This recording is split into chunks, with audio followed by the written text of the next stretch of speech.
Magandang tanghali! Kumusta po? Narito po ulit ang update natin para sa lagay ng ating panahon.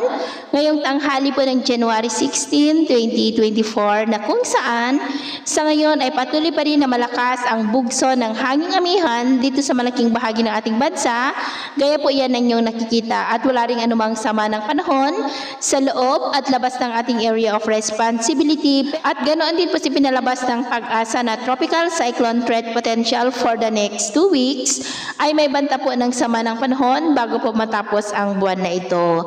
At sa lagay ng ating panahon, ngayong tanghali ay maayos pa rin ang panahon sa malaking bahagi ng ating bansa pero may tsansa pa rin ng maulap na kalangitan with isolated rain sa malaking bahagi ng Mindanao, lalo na po sa Caraga, Davao Region, Northern Mindanao, ilang bahagi ng Sorsogon at Sulu Archipelago.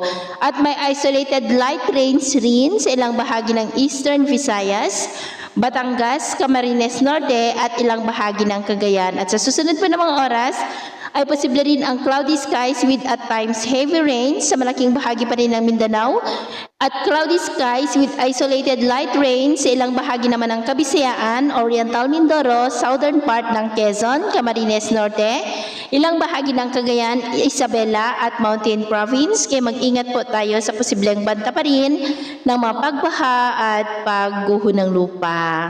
At sa atin naman po mga baybayin, dahil po sa malakas na amihan ay maalon po sa may extreme northern Luzon seaboard.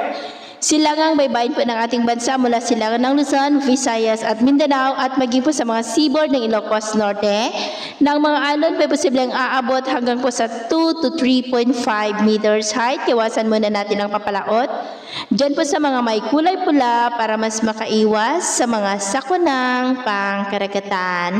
So, yun po ng latest update natin sa araw na ito. Ako po muli si James na nagsasabing sa kahit na pagsubok po na darating sa ating buhay, wag na wag po tayong mawawalan ng pag-asa. Thank you and God bless!